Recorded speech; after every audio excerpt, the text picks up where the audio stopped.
강의사는 증시 각도기. 안녕하세요. 증시각도TV 시청자 여러분, 투자자 여러분, 도기말 여러분, 그리고 10만금융연사 여러분 모두 반갑습니다. 3월 24일 화요일 미국 마감으로 찾아뵙기는 각도기 각산주입니다. 자, 드디어 미국 시장이 한번 제대로 하락을 하게 됐네요.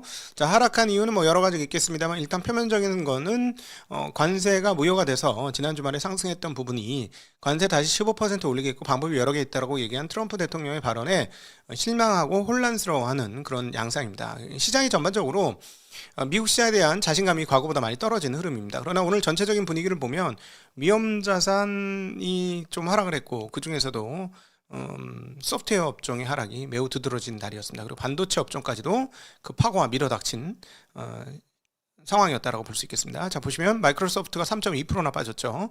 오라클은 또 빠졌습니다. 4.5%. 팔란티어가 계속 빠지고 있어요. 그리고 메타, 테슬라, 아마존 등 관련된 그쪽 빅테크에서 가장 거두에 있는 기업들도 상당히 크게 빠졌습니다. 거기에 애플은 이해가 돼요. 안 빠지는 게. 애플은 조금 궤적이 다르니까. 근데 엔비디아가 왜 안 빠졌지? 현상이 조금 눈에 띄는데 그거 조금 이따 다시 한번 확인해 보도록 하겠고요. 여기하고 정반대되는 유통, 일반적인 사물을, 그 물리적 사물을 유통하는 업체들인 오른쪽 끝에 있는 뭐 코카콜라, 펩시, 뭐 그 월마트, P&G 등등은 강세를 보여줬습니다. 그런데 끝점으로 다시 가보면 금융주들의 낙폭이 매우 크게 나타났습니다. 이 정도면 뭐 실적 폭락 정도가 있어야 되는 거 아닌가 싶을 정도로 JP모건 4%, 멀스파고, 시티 다 4%씩, 비자마스터는 4%, 5%까지 빠지는 흐름이었었는데요. 그리고 골드만삭스, 모건스탠리도 상당히 큰 폭으로 빠졌습니다. 자, 왜 이렇게 됐을까요? 일단 그 소프트웨어 업종에서 그 흐름을 찾을 수 있을 것 같습니다. 소프트웨어 대표 업종인 IGV 그 지수가 있습니다. 어제 그 장 흐름을 보면 어제 폭락, 개파락 이후에 추가 하락으로 마무리되는 모습을 보여주었어요. 그런데 이거 조금 더 길게 보면, 네, 이런 흐름들을 보여주면서 연속 하락을 하고 있죠. 이걸 조금 더 길게 볼까요? 이게 1일물입니다. 하루에 봉 하나가 하루짜리인데요. 어마무시하게 빠졌습니다. 52주 신저가예요. 52주 신저가. 굉장히 많이 빠졌죠. 자, 이거가 어느 정도 빠졌는지 보면 월봉으로 보면 좀 극명합니다. 이 업종이 매우 유망한 업종이었어요. 뭐 팔란티어에서도 보다시피 얼마나 많이 올랐는지 보시면 어마무시하게 올랐습니다. 저 왼쪽 끝이 지수가 10이에요. 10. 저 위에 꼭대기가 120이에요. 그러니까는 지금 왼쪽 지난 10년 정도의 시간 동안에 이 지수가 12배가 올랐어요. 굉장히 많이 올랐죠. 그러니까 다른 거 안 하고 이 지수만 갖고 있었어도 그냥 대박이 터졌는데, 이 지금의 낙폭은 10년의 역사를 통해서 가장 큰 낙폭이 나타나고 있다. 월봉상 지금 저기 중간에 한번 잠깐 반등한 이후에 지금 역살제 하락을 하고 있다. 한 달을 제외하고 석 달을 아주 크게, 매우 크게 하락을 하고 있다. 이게 지금 현재 미국 소프트웨어 업종의 현실이고, 그 대표에는 누가 있어요? 네, 마이크로소프트가 있죠. 마이크로소프트가 대표 기업이니까. 그래서 다우존스 지수가 더 많이 빠진 겁니다. 마이크로소프트가 저렇게 빠지고 있으니까. 자, 오늘 장 한마디, 시장의 불안이 점차 확대되는 양상이라고 표현을 했습니다. 자, 그런데 시장 전체로 한번 볼 필요가 있을 것 같아요.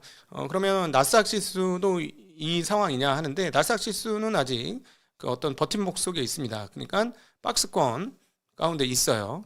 그래서 아직 뭐 박스권이 깨지거나 이런 상황들은 아니기 때문에 그렇게까지 부담스럽진 않지만 조금 애매한 상황이 있습니다. 한번 볼게요. 자, 요 상황인데 조금 우리 확대해서 볼게요. 어떤 상황인지. 그동안 워낙 좋았죠. 이건 저 밑에는 작년도 4월달 트럼프 해방의 날 선포한 관세 전쟁이 시작된 그 시점에서 급락을 한 이후에 파죽지세로 올랐습니다만 지금 꽤나 긴 기간 옆으로 횡보하면서 고민을 하고 있습니다. 자, 이거 박스를 만들었어요. 지금 밑에는 박스 하단이 있고요. 저 박스 하단을 지키면 다행입니다. 다행이고 계속 박스를 이어가다가 에너지를 응축해서 다시 튈 수 있죠.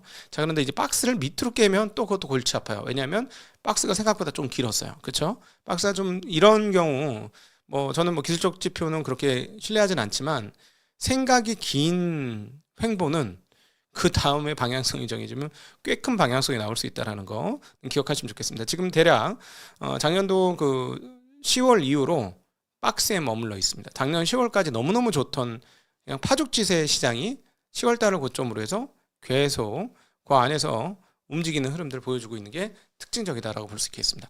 도대체 왜 이랬느냐? 내일은 투자와 우리 김단태님께서 아주 재미난 그 글을 오늘 영상을 올려주셨어요. 새벽에 이 나스닥 급락을 보면서. 그래서 저도 거기에 핵심적인 데이터 값인 시트리니 리서치 내용을 한번 살펴봤습니다. 그리고 일부를 번역해서 가지고 왔어요. 시트리닝 리서치에서 2008년 글로벌 지능 위기 보고서를 발표를 했습니다. 아예 처음부터 이거 소설이에요, 소설. 소설이니까 너무 믿지 마세요. 상상만 하세요. 이럴 수도 있는 상상 했는데 상상만 하세요 했는데 사람들이 진짜 상상했어. 이게 오늘 핵심이에요. 진짜 상상을 해버렸어. 자, 계속 말씀드리지만 인간이 다른 존재하고 좀 다르다고 느끼는 점. 왜냐하면 우리가 다른 존재 안에 들어가 보지 않았으니까 잘 모르지만 어떤 인간의 유한적 한계 속에서 느끼는 인간만의 독특함은 무엇이냐라고 봤을 때 저거죠. 상상하는 존재, 꿈을 꾸는 존재.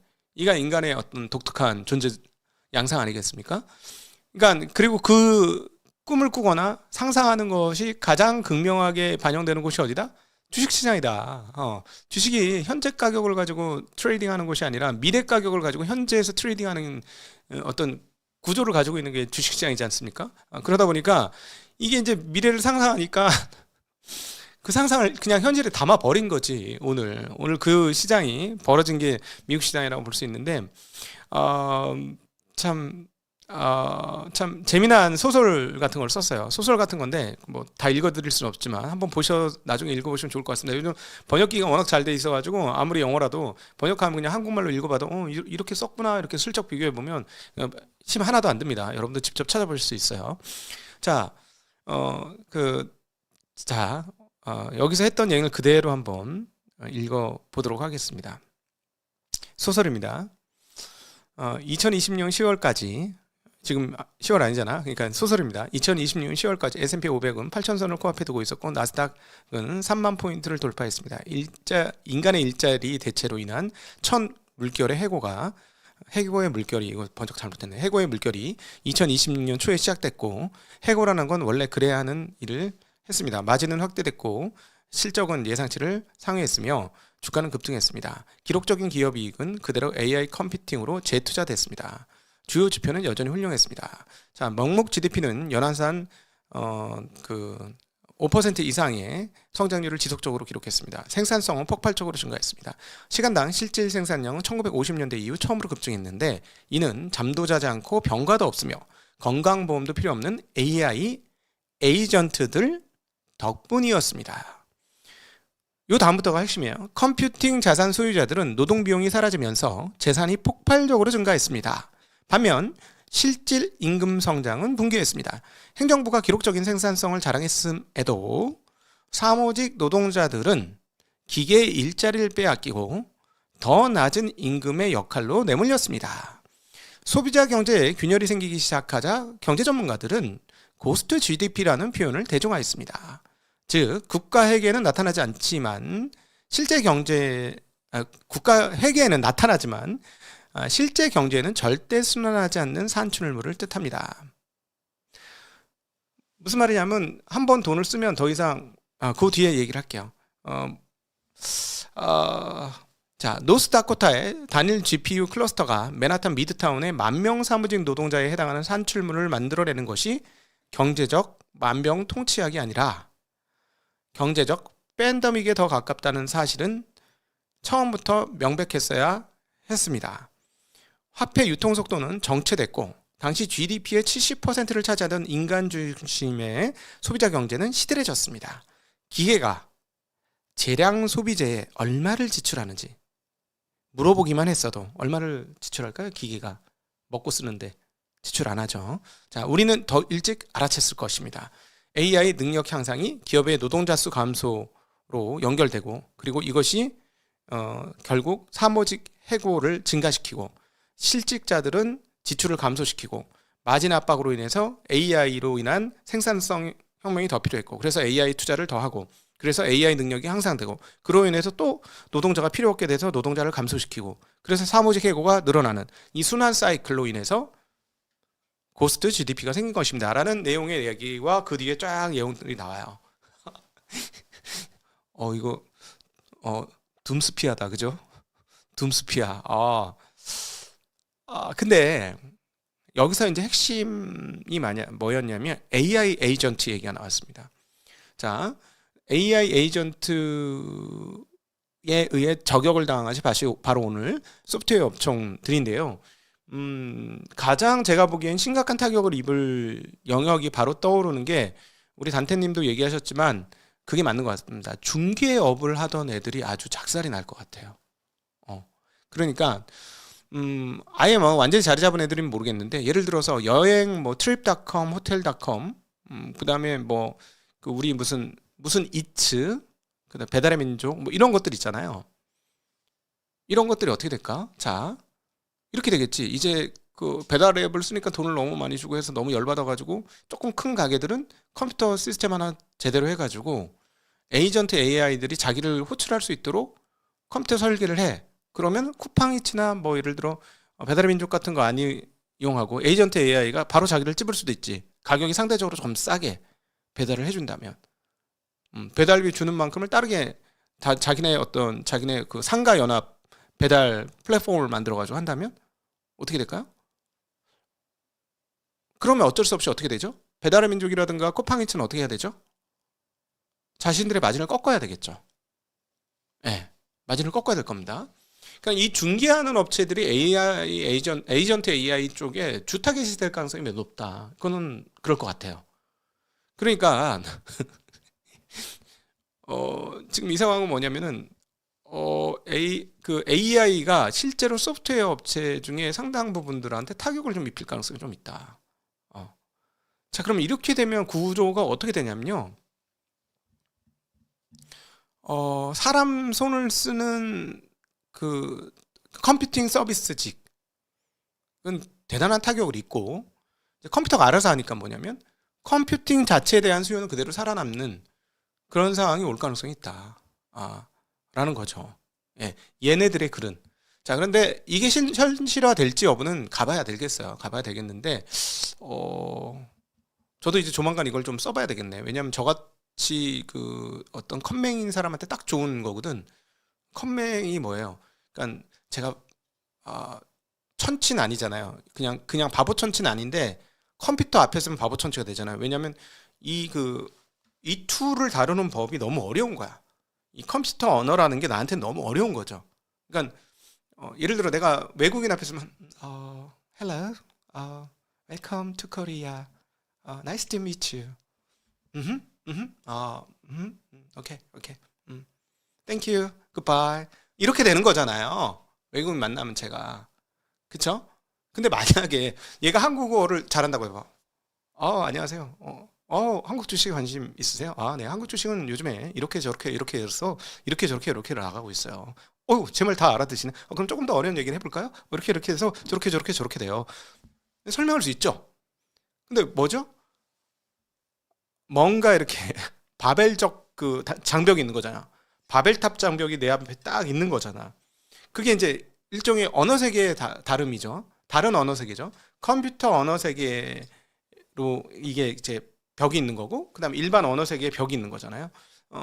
그런데 지금 컴퓨터들이 지금 제가 방금 전에 지금 아침에 본 보고서를 바로 번역해서 여러분한테 읽어드렸듯이 제가 이거 영어 해석해가지고 쭉 다 읽었고 했으면 이거 1, 2분 만에 준비했겠어? 1, 2분 만에 준비 못했지. 근데 했잖아. 1, 2분 만에. 왜? 기계가 언어 장벽을 뚫어줬기 때문에 그렇잖아요. 자, 그러니까 컴퓨터 언어 장벽을 에이전트 AI가 뚫어줄 수 있다는 얘기가 되는 거예요.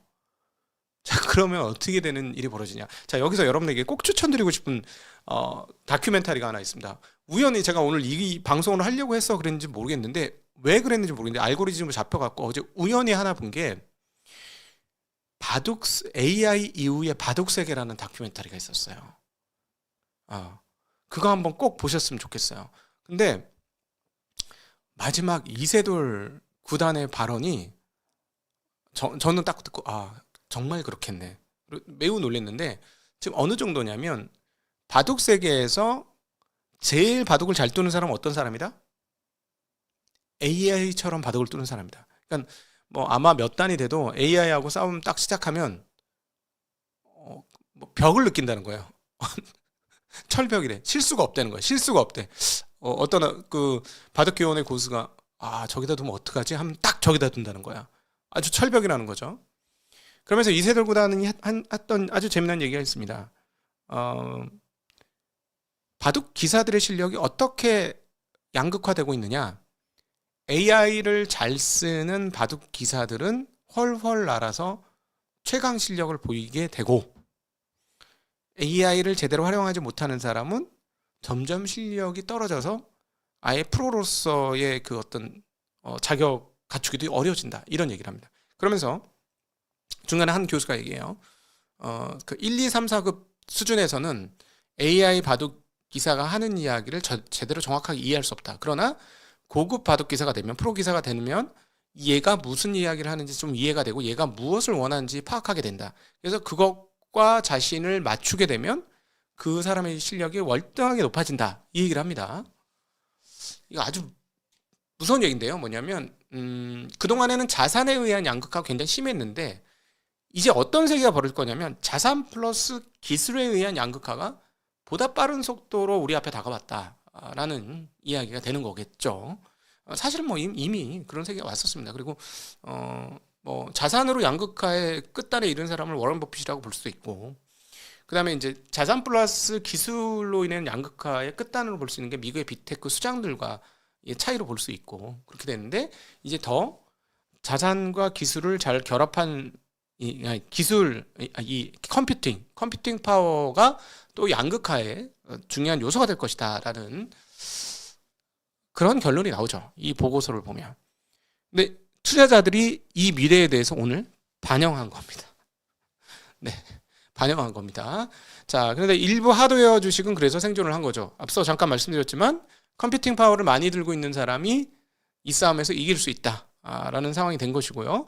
그로 인해서 그 엔비디아는 이 험악한 상황에서도 상당히 강한 모습을 보였죠. 컴퓨터를 많이 써야 하는 애들이 조금 어려웠고요. 컴퓨터팅을 제공해주는 회사들이 좋았어요. 다시 한번 볼까요? 네, 다시 한번 좀 보여드릴게요. 자, 그렇게 보면 오늘 시장이 조금 이해가는 부분이 좀 있어요. 저 에너지하고 소비재는 좀 다른 국면으로 빼고 생각을 해보면 지금 보시면은 엔비디아는 컴퓨팅을 제공해주는 입장이고 컴퓨팅을 지금 제일 많이 쓰는 애들이 누구예요?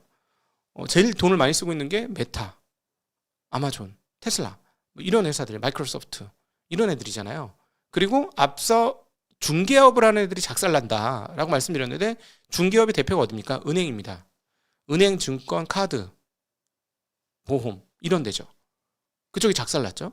근데 그러면은 그 틀로 오늘 시장을 해석해 보면 이렇게 해석이 되죠. 미국 시장을 정말 이틀 하나로 해석하는 것 자체가 웃기지만 오늘 어쨌든 그렇게 맞아 들어가. AI로 극단적인 생산성 혁명이 나올 수 있는 곳이 어딘가요? 예, 단위당 단가를 최대한 많이 낮출 수 있는 곳이 제약입니다. 제약바이오.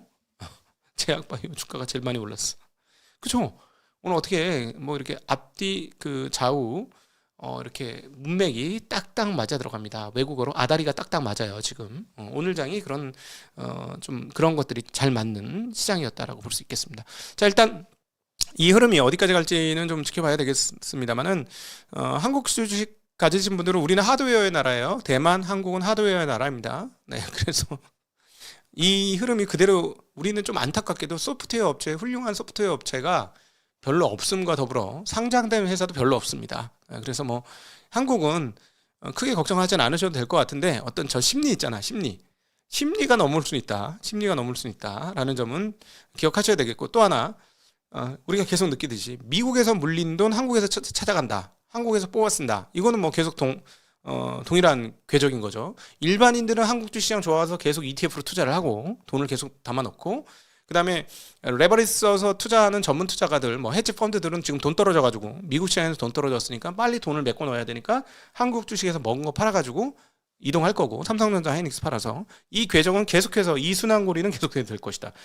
미국에 있는 일반인들은 한국 주식 사고 그리고 헤지 펀드들은 돈 뺏어가고 이런 일이 그래서 표면적으로 외국인들을 매도한 것처럼 보이는데 실제로 외국인들의 자금은 계속 들어오는 뭐 이런 웃기는 시츄에이션이 계속될 것 같다라고 볼 수가 있겠습니다. 자, 어제 그 한국 소비자 신뢰지수, 한국 생산자 물가지수, 가 나왔습니다. 데이터값 잠깐 보도록 할게요. 오늘 아침에 나온 거예요. 야, 아침 6시에 실적을 이걸 발표해. 대단해. 소비자 신뢰지수 2월치가 상당히 많이 올랐습니다. 네, 111.8에서 112.21. 아직까지 여전히 경기는 매우 안 좋습니다만은 확실히 주식시장이 회복이 되니까 소비자 신뢰지수가 좀 올라오는 것 같습니다. 부동산은 그 소비를 감쇄시키는 영향을 분명히 갖고 있는 자산입니다만 주식은 그렇지 않다. 제가 본 결과, 제가 20년 동안 그래왔습니다. 주식은 소비자 신뢰지수도 올릴 수 있는 그런 힘을 가지고 있죠. 자, 생산자 물가지수는 1.9%는 매우 안정되어 있는 상황을 확인할 수가 있겠습니다. 자, 오늘 그 위험자산 선호가 나타났어요. 이렇게 이 시장이 흔들리고 휘청휘청 해버리니까 사람들이 안 되겠어. 주식 안 되겠어. 좀 안전한 데로 가야 되겠어 하면서 채권 시장으로 뛰어들었습니다. 그래서 채권 시장이 전부 강세를 보여주면서 큰 폭으로 금리가 떨어졌습니다. 자, 10년물이 4.08에서 무려 4.03으로 5bp상 매우 큰 폭으로 떨어졌고요. 2년물도 4bp나 떨어지는 양상 보여줬습니다. 그리고 5년물도 무려 한 6bp 정도가 떨어졌고 30년물도 2bp가 넘게 떨어지면서 전반적으로 굉장히 큰 폭의 그 금리 하락, 채권 시장 강세가 나타났습니다. 자, 외환 시장 동향 보도록 할게요. 금리가 떨어졌기 때문에 뭐 달러가 많이 떨어질 수도 있었습니다만 큰 폭으로 떨어지진 않았습니다. 소폭 떨어졌고요. 자, 엔화는 어제보다는 조금 강세. 자, 이제 120, 154, 155, 154, 155. 요 근처에서 자리 잡고 싶어 하는 듯한 느낌 들고요. 위안은 6.89에서 다시 한번 6.88로 내려서면서 강세. 자, 원화 환율은 어제 한국장에서는 1440원대 초반까지 가다가 오늘은 다시 조금 1444원까지 갔습니다. 그럼에도 불구하고 타통화 대비로는 약세가 아닌 상황입니다. 과연 지금 한쪽은 한국에서 돈을 빼고 있고 한쪽은 한국으로 돈을 넣고 있는 이 양상인데 과연 저 원화 환율이 어떻게 될지 궁금하네요.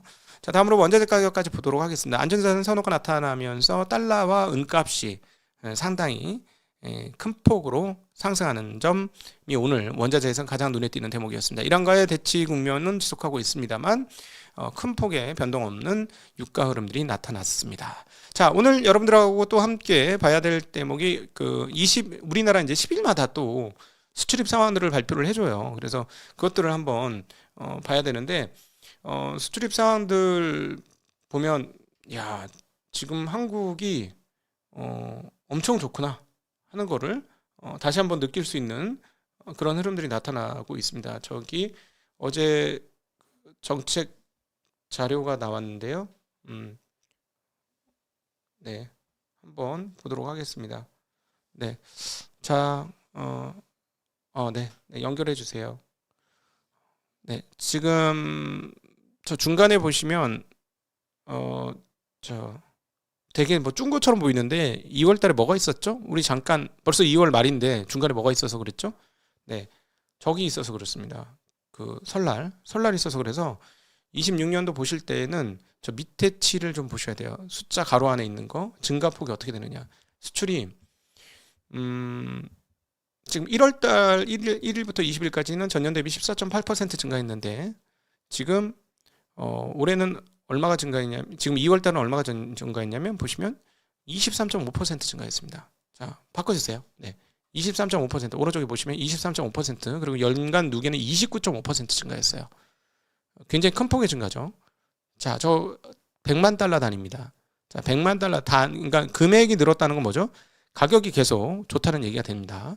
2월 1일부터 2월 20일까지 수출이 435억 달러예요. 네, 430.